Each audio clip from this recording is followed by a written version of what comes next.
बहुत समय पहले पर्वतों और नदियों से घिरे एक छोटे से राज्य अनंतपुर पर एक धर्मपरायण राजा अनिरुद्ध शासन करता था। उसका राज्य छोटा था, पर उसका हृदय विशाल। न्याय, करुणा और सत्य ये उसके शासन के आधार थे। प्रजा उसे पिता के समान मानती थी। दूसरी ओर पड़ोसी विशाल साम्राज्य महेंद्रगढ़ का राजा विक्रमादित्य अपनी शक्ति और विस्तार की प्यास में अंधा हो चुका था। वह नहीं सह सकता था कि एक छोटा सा राज्य इतना अधिक सम्मान और प्रेम पा रहा है।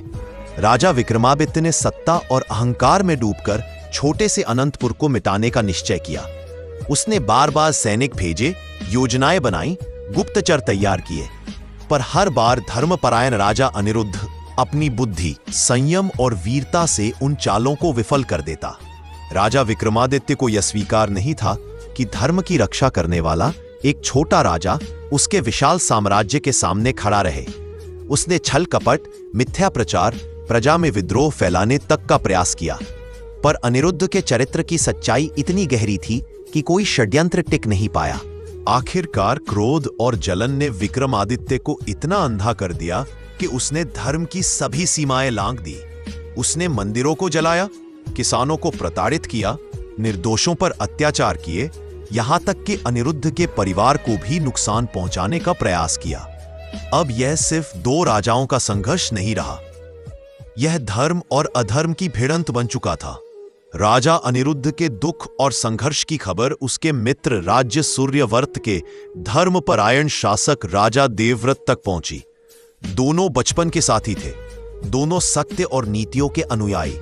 देवव्रत ने बिना विलंब के निर्णय लिया, जब अधर्म अपनी सीमा पार कर जाए तब मूक रहना भी अधर्म का साथ देना है। वह अपनी विशाल और अनुशासित सेना के साथ अनिरुद्ध की सहायता को पहुंचा। दोनों धर्मपरायण राजाओं की संयुक्त शक्ति, न्याय और सत्य की दृढ़ता के आगे दुष्ट विक्रमादित्य टिक नहीं पाया। युद्ध भयंकर हुआ, पर अंत में वही हुआ जो सदियों से होता आया है। धर्म जीता, अधर्म हारा। राजा विक्रमादित्य पराजित हुआ और महेंद्रगढ़ का अत्याचार समाप्त हो गया। महेंद्रगढ़ का पूरा विशाल प्रदेश अब राजा, पर उसने विजय को अहंकार नहीं बनाया। उसने प्रजा को सांत्वना दी, अत्याचारियों को दंड दिया और पूरे राज्य में व्यवस्था पुनः स्थापित की। धीरे धीरे उसका प्रभाव, उसका न्यायप्रिय शासन और उसका आदर्श चरित्र चारों दिशाओं में फैल गया। कई छोटे छोटे राज्य उसके अधीन आए, स्वेच्छा से, प्रेम से, सम्मान से, और यूं एक समय का छोटा सा राजा अनिरुद्ध धर्म और नीति के बल पर चक्रवर्ती सम्राट बन गया।